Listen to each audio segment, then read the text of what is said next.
লাউ শাকের রেসিপি সবুজ এবং সফট রেখে রান্না। আর এই টিপসটা থাকবে রেসিপির যে কোনো সময়ে।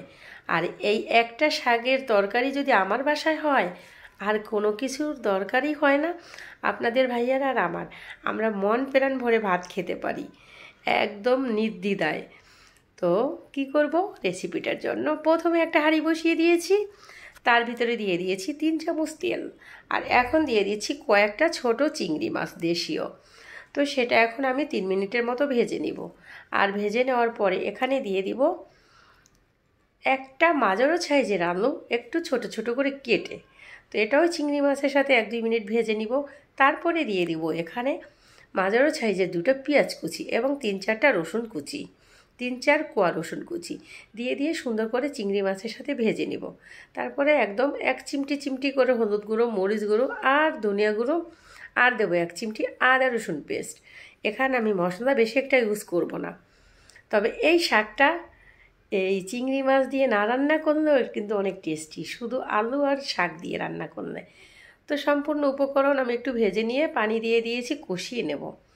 তো কষিয়ে নেওয়া শেষ। এই পর্যায়ে আগে থেকে আমি লাউ শাক ধুয়ে কেটে রেখেছি সেটা দিয়ে দিচ্ছি, একটু পানি সহই দিয়ে দিচ্ছি, কারণ এই শাকের যে ঝোলটা অসাধারণ টেস্টি লাগে।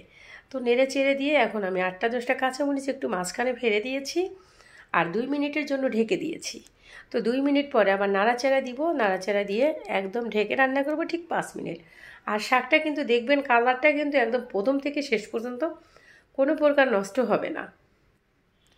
তো এই যে 5 মিনিটের মতো আমি রান্না করে নিয়েছি, এরই মধ্যে শাকটা কিন্তু আমার হয়ে গিয়েছে। এখন আমি শাকটা অন্য হাঁড়িতে নিয়ে ওই হাঁড়িটা ধুয়ে 2টা শুকনো মরিচ ছিঁড়ে দিয়েছি, আর এখানে 4-5 চামচ তেল দিয়ে দিব, 2টা পেঁয়াজ, 4-5 কোয়া রসুন এটা কুচি করে দিয়ে দেব বাগারের জন্য। আর যেটা বলছিলাম, যাদের শাকটা সফট এবং সবুজ থাকে না, তারা কিন্তু এই বাগারের আগে 1 চিমটি বেকিং সোডা দিয়ে দিতে পারেন। তো শাকটা একদম সবুজ এবং সফট থাকবে, কালার নষ্ট হবে না, খেতে সেই রকম টেস্ট হবে। তো এখন আমি পেঁয়াজ, রসুন এবং শুকনো মরিচটা ভেজে নিয়েছি, আর ভেজে নিয়ে এই পর্যায়ে দিয়ে দিব হচ্ছে ওই যে আগে থেকে শাকটা রান্না করে রেখেছি সেটা। তো ওই ভিডিওটুক স্কিপ হয়ে গিয়েছে। এখন ঢেকে দিব 2 মিনিটের জন্য। তো 2 মিনিট পরে কিন্তু আমি এই যে নাড়াচাড়া দিয়ে নামিয়ে নেব। আর দেখেন কালারটা কিন্তু A to Z একই আছে, কোনো নষ্ট হয় নাই। তারপরে এই যে আমি এখন নামিয়ে নেব, আর নামিয়ে নিয়ে আমার পরিবেশনের পালা। আর এখানে কালারটা একটু এরকম আসছে, এখানে লাইটটা ভালো না, যার কারণে কালারটা এরকম আসছে।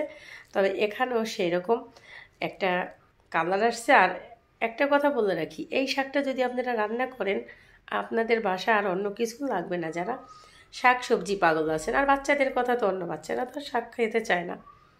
তো রেসিপিটা এই যে দেখেন কত সুন্দর ইয়ামি, একটা শাক দিয়ে মন প্রাণ ভরে ভাত খেতে পারবেন নির্দ্বিধায়। তো রেসিপিটা এই পর্যন্তই ছিল, পরবর্তী রেসিপি দিয়ে দেখা হবে। খোদা হাফেজ অ্যান্ড বাই। সবাই ভালো থাকবেন সে পর্যন্ত অপেক্ষা। খোদা হাফেজ।